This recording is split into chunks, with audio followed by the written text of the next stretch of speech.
Today's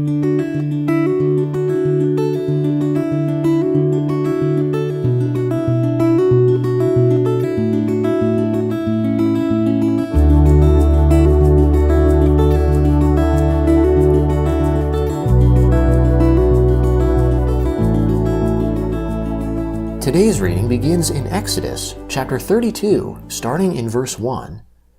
When the people saw that Moses delayed coming down from the mountain, the people gathered themselves together to Aaron, and said to him, "Come, make us gods, which shall go before us. As for this Moses, the man who brought us up out of the land of Egypt, we don't know what has become of him."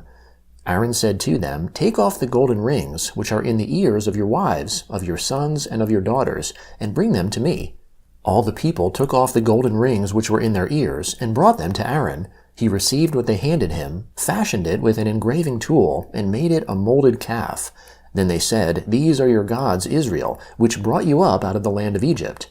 When Aaron saw this, he built an altar before it, and Aaron made a proclamation, and said, "Tomorrow shall be a feast to the Lord."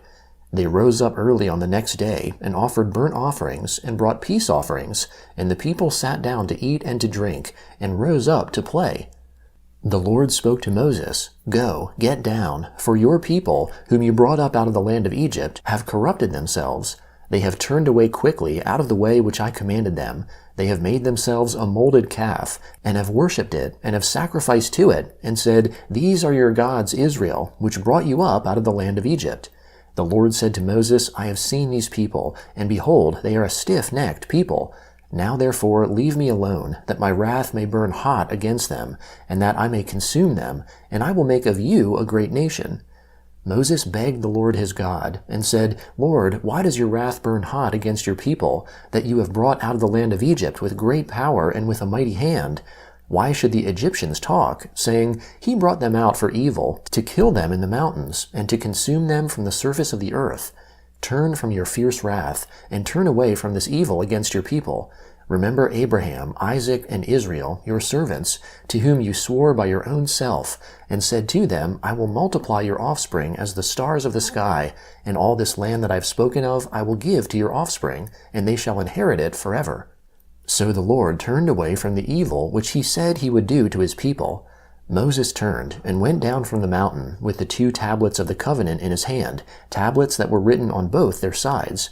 They were written on one side and on the other. The tablets were the work of God, and the writing was the writing of God, engraved on the tablets. When Joshua heard the noise of the people as they shouted, he said to Moses, There is the noise of war in the camp. He said, It isn't the voice of those who shout for victory. It is not the voice of those who cry for being overcome, but the noise of those who sing that I hear. As soon as he came near to the camp, he saw the calf and the dancing. Then Moses' anger grew hot, and he threw the tablets out of his hands, and broke them beneath the mountain. He took the calf which they had made, and burned it with fire, ground it to powder, and scattered it on the water, and made the children of Israel drink it. Moses said to Aaron, What did these people do to you, that you have brought a great sin on them? Aaron said, Don't let the anger of my Lord grow hot. You know the people, that they are set on evil. For they said to me, Make us gods, which shall go before us.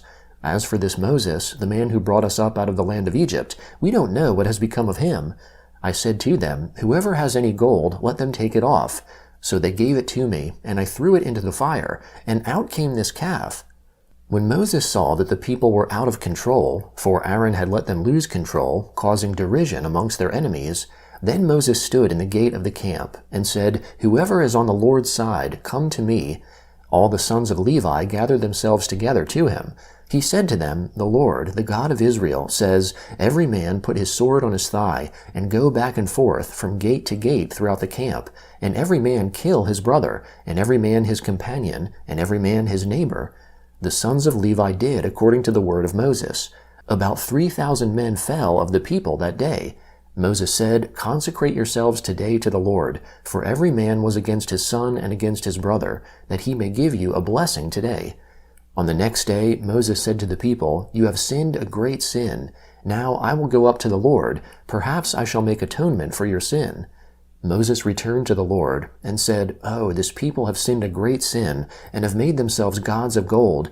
Yet now, if you will, forgive their sin, and if not, please blot me out of your book which you have written. The Lord said to Moses, "Whoever has sinned against me, I will blot him out of my book. Now go, lead the people to the place of which I have spoken to you. Behold, my angel shall go before you. Nevertheless, in the day when I will punish them for their sin." The Lord struck the people because of what they did with the calf, which Aaron made. The Lord spoke to Moses, "Depart, go up from here, you and the people that you have brought up out of the land of Egypt, to the land of which I swore to Abraham, to Isaac, and to Jacob, saying, I will give it to your offspring. I will send an angel before you, and I will drive out the Canaanite, the Amorite, and the Hittite, and the Perizzite, the Hivite, and the Jebusite. Go to a land flowing with milk and honey, but I will not go up amongst you, for you are a stiff-necked people, lest I consume you on the way."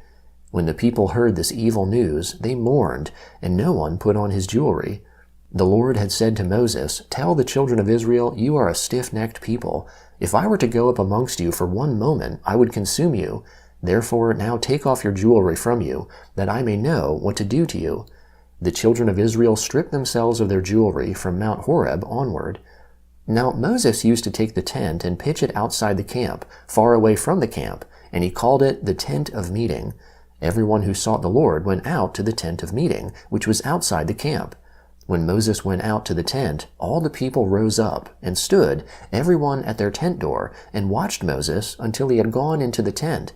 When Moses entered into the tent, the pillar of cloud descended, stood at the door of the tent, and the Lord spoke with Moses.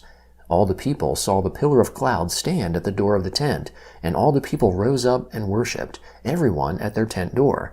The Lord spoke to Moses face to face, as a man speaks to his friend. He turned again into the camp, but his servant Joshua, the son of Nun, a young man, didn't depart from the tent.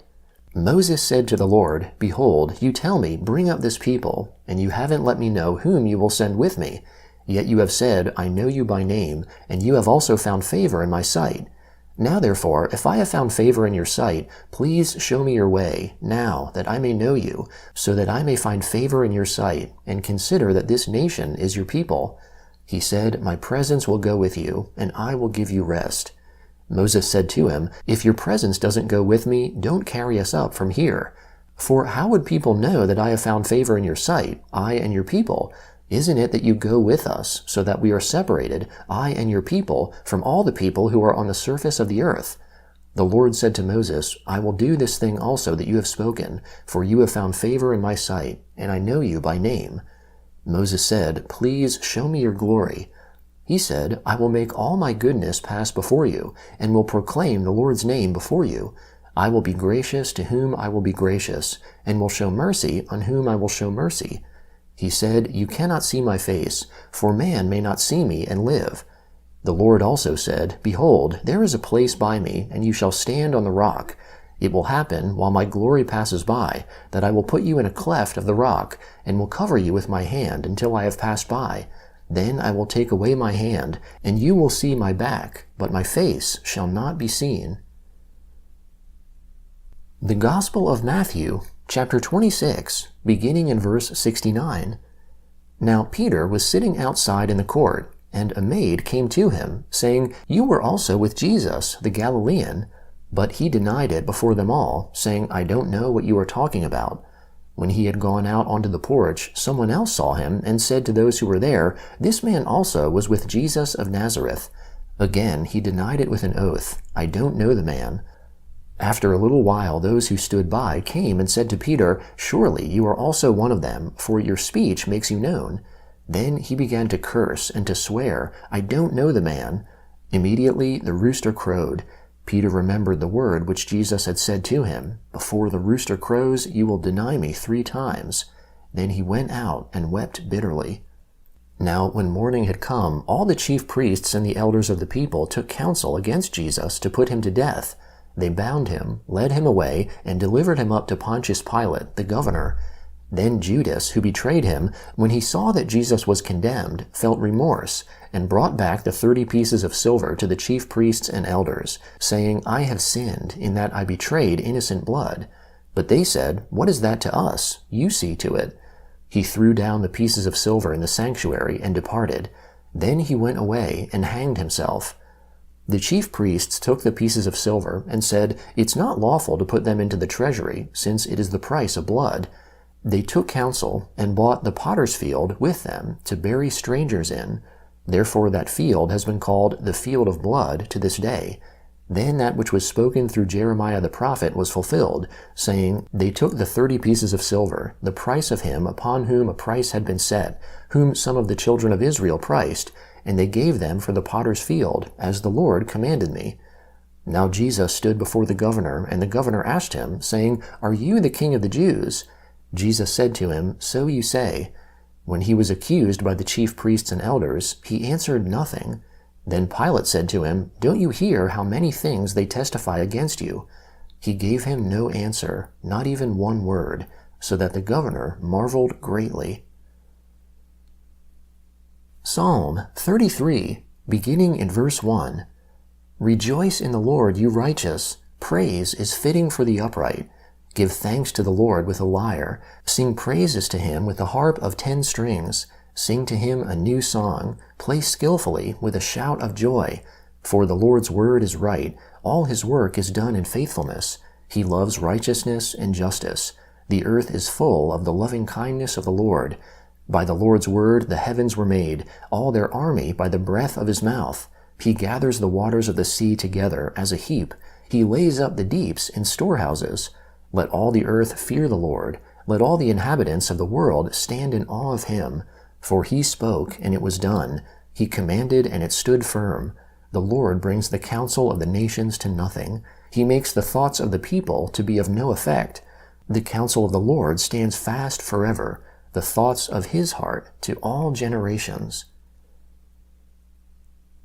Proverbs chapter 8, beginning in verse 33. Hear instruction, and be wise. Don't refuse it. Blessed is the man who hears me, that is, wisdom, watching daily at my gates, waiting at my doorposts. For whoever finds me finds life, and will obtain favor from the Lord. But he who sins against me wrongs his own soul. All those who hate me love death.